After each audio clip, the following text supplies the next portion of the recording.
So now we're going to go a little bit further in terms of this policy response. There's a lot of work going on currently at the level of the UN on a global plastics treaty. So we're going to hear now from Andrés Del Castillo. He is senior attorney at the Center for International Environmental Law. Yes. Is that correct?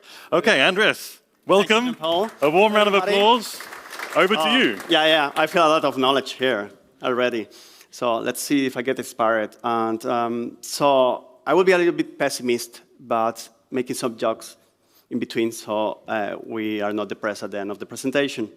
But here you can see the Secretary General already, in our sinking planet, and we complement that saying it's our sinking plastic planet, right? My name is Andrés Del Castillo, ADC, like ACDC, but you take out the C, and this is the way how you will remember me. And then I need to remember to change the thing. So here, let's try to find a different words for acronyms of the UN processes and try to make those sexy, right? SICOM, for instance, strategic approach for international chemical management, right? This is kind of a shelter or a hut for chemicals, where all the topics or issues on chemicals that doesn't have a roof, they go to this process. But SICOM ended in 2020, and because of the pandemic, they are trying to renew and to have like a 2.0 version of this hut. Now, at the same moment that I'm talking, the International Chemical Conference or Management Conference on Chemicals is happening, and is still not progressing in many stuff, but the idea is they need to find a way for funding, who's going to pay for that, and also what will be the targets for the next years to come. And this is really important because there are some topics that I will show you the list that doesn't have like a hum, and that's the place where the multi-stakeholder level can be discussed and go further. Then we have something called the SPP, that is kind of the IPCC for chemicals, and this is a process that I will talk a little bit further, but like a glance. And the idea there is to have something like IBES or IPCC, but for chemicals, for waste, and for prevention of pollution. This word prevention is really important because that will give you the frame of what will be the scope of this initiative. And then after, we're going to talk about the BRS, Basel, Rotterdam, and Stockholm Conventions, chemicals conventions, and the process of the Plastics Treaty that is ongoing. And we have something called the INC, and I will try to put that more interesting for you in putting Harry Potter at the beginning, like the title. Harry Potter and the Intergovernmental Negotiating Committee to End Plastic Pollution, including in the marine environment. This is the INC, right? And what is important about the INC is that there is the roundabout. Plastics Treaty is the roundabout. It's where many topics merge. This is important: health, environment, climate, biodiversity, chemicals. And this is important because it's an opportunity that we have right now. We have 2 years, even less than 2 years to do that. And governments needs to be motivated. And there are many people saying, oh, no, it's not the right time. But when you look at the different conventions, the Montreal and the other conventions, was not the right time at the time too, right? There was many other things going on. I think the time is now. So the second framework, as I was saying, is a really important framework, but is not binding. You have multi-stakeholder, NGOs, science community, you have enterprises, companies, and governments try to get something to have a common, I won't say a house, but a hut for chemicals. And this is a list of emerging policy issues that the idea and the agreement that they are getting now is at least until the next conference to keep working in those lead for paints, chemicals products, something really important, endocrine disrupting chemicals also is on there. And some issues of concern of perfluorocarbon chemicals and highly hazardous pesticides. And with highly hazardous pesticides, maybe there will be an alliance to phase out these kind of pesticides. But that we will know at the end of the meeting. That will be at the end of the week that the negotiators will decide if that will exist or not. Then the SPP, or Science Policy Panel. This is a process that started at the same time that the Plastics Treaty at UNEA, that is the United Nations Environmental Assembly, that took place in Nairobi in 2022. And this process is started at the same time and will end at the same time that the Plastic Treaty. So there are many synergies and convergence and discussion on that. So far, they had only one meeting divided in two. The first meeting, they talk about a lot of procedural issues and voting and things like that. The second meeting was more about the 4 topics that are here that will be kind of, are those 4 topics the topics that will the panel use as a scope for working? And Brazil even included the possibility to have a 5th one, that is capacity building, that is really important. And there are questions of the scope, and something that is really crucial in chemicals and sometimes different than in biodiversity or in climate, is conflict of interest. This is really, really important because petrochemicals are really good in making plastics, making dough, and making pollution. I'm sorry for being so strong. I will try to keep myself more neutral. So there is another process that is the BRS, and this is a really interesting frame of 3 conventions, Basel, Rotterdam, and Stockholm, that are living instruments where parties come together to solve different issues related to chemicals. And here you have, for instance, the Basel Convention, and I will give you an update of what happened at the last conference of the party, or the gathering of the parties where they decided what to do. And one of the first things is the updated technical version of the environmental submanagement guidance on plastics. The last version was from 2002, something like that. So there's a new version with something that is really, really important too. And here I will bring something that my daughter did to me yesterday, that is stickers, of course, she's 3 years old, and unicorns. And the chemical recycling is what we call the unicorn, a fairy tale that they are selling us to say, to keep producing, keep the status quo. And the parties of the Basel Convention say, hey, wait a minute, why we need to include chemical recycling as an environmental submanagement practice? And they decide to keep that on bracket for the first time. And there's only one part that is not on bracket, and this is really important, where they say, at this moment, it's not possible to consider chemical recycling as a ESM. So that was really important from that meeting, but the discussion will keep going. It's something that is not over, but was really important also because it was a message also for the plastic treaty negotiations. Say, hey, wait a minute, is recycling the one technology, techno-fix invention that will solve the crisis or not? Then the next steps on the Basel Convention is the entry in force of the new amendment on e-waste next year. That this is really important also, and related sometimes to plastics, because some e-waste compounds are made of plastics too. And then the continued discussion on chemical recycling. This is kind of something that it needs to happen. Then in Rotterdam was the drama, because it was voting on something that was kind of a proposal to have a new annex to circumvent the current blocking process that exists under Rotterdam Convention. That is, you can't list some products there if you don't have the consensus of all the parties. And consensus means veto power when you have 1 or 2 countries that hijack the discussion. And this is the case for asbestos. So countries try to circumvent that with a proposal, but they put that to a vote, but for few countries, they didn't manage to get that too.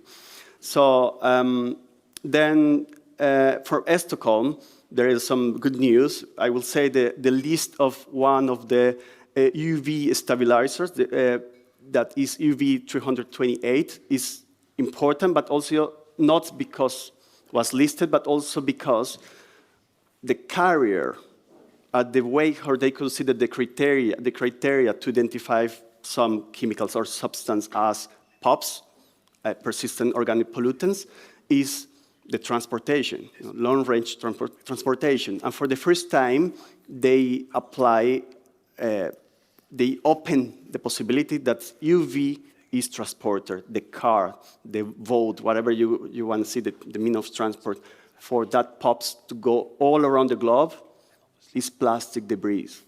And this is very, very important because discussion will continue on that, on a different interpretation of how POPs has been spread all around the world.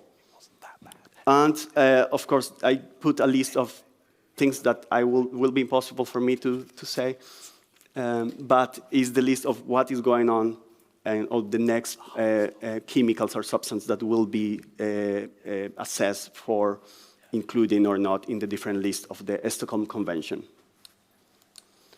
So let's talk now about the plastics treaty, right? And the picture there is a picture of one of the biggest accidents that happened a couple of weeks ago in Marathon in the US. It's the Marathon refinery, one of the second or third one, the biggest refinery in the US. And this is plastic pollution too.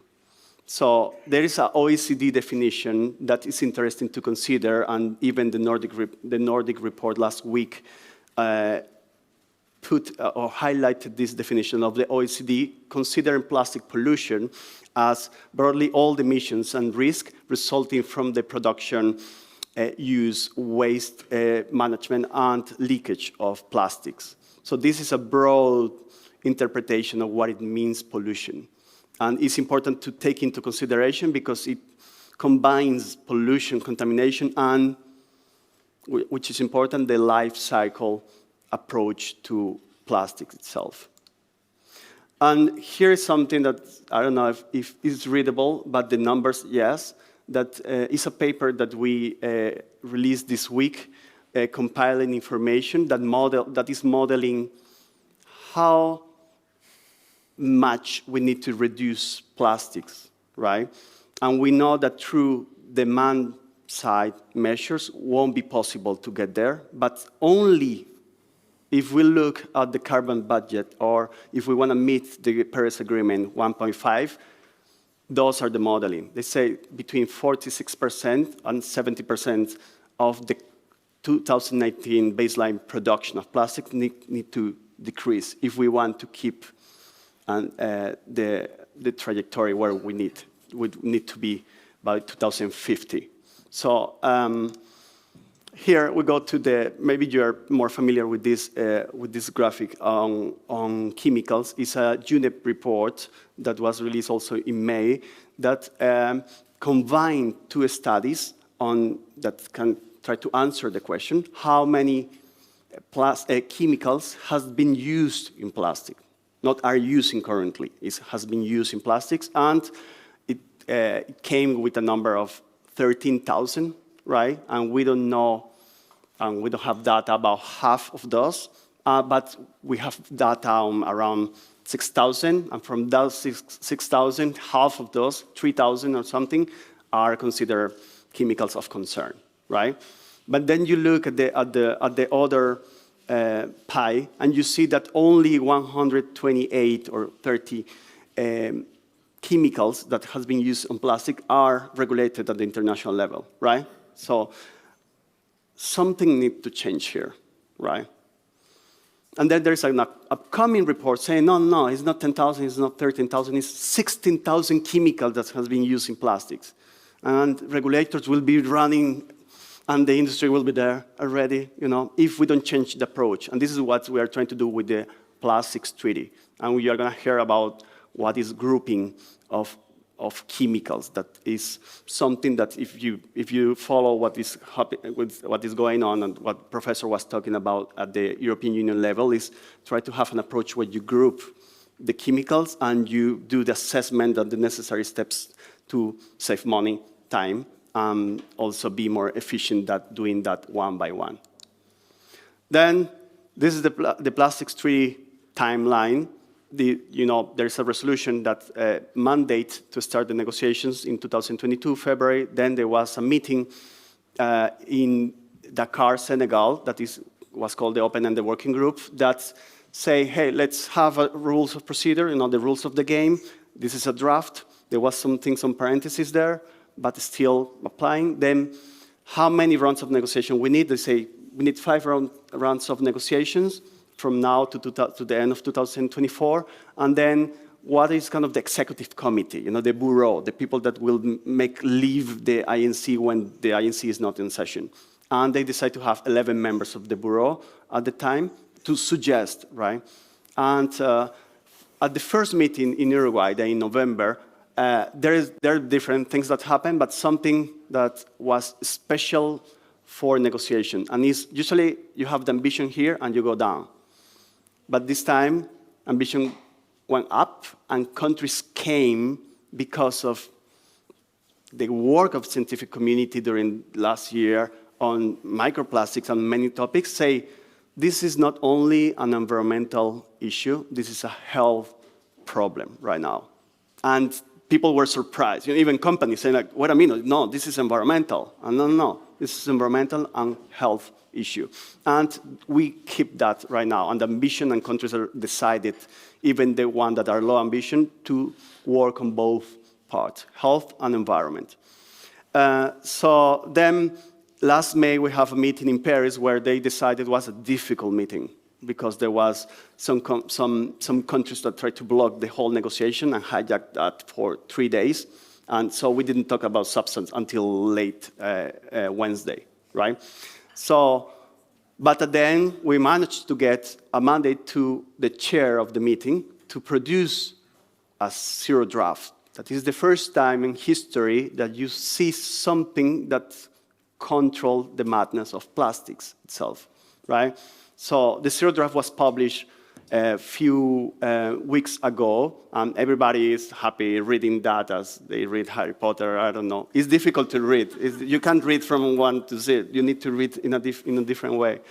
But also the World Health Assembly of the World Health Organization passed for the first time a resolution on health and chemicals, including plastics there. And this is important for some of you because there's some specific follow-up to do at the same time.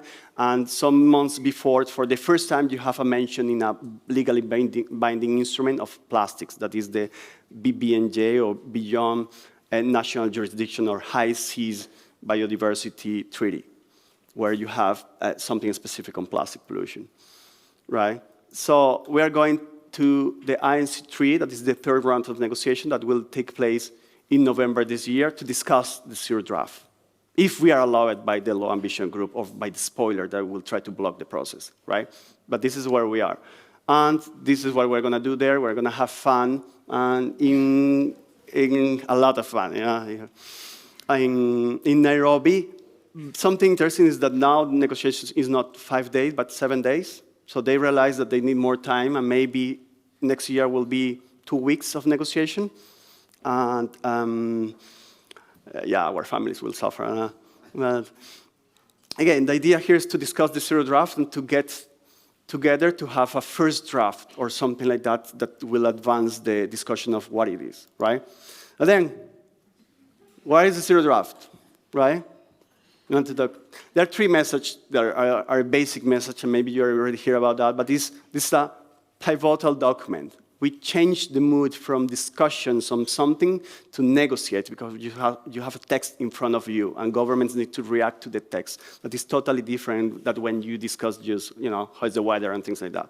Then, very strong basis for starting negotiation. This draft is solid and is balanced. That is important. It's not because contains all the things that we want, that is good, but contains also things that we don't want. And this is what you are in a negotiation, right? Is dancing a tango with your enemy. This is diplomacy. So, and then with the different options that you have, you do your chopping and you say, I like this one, I like this one. Usually you will like option 1.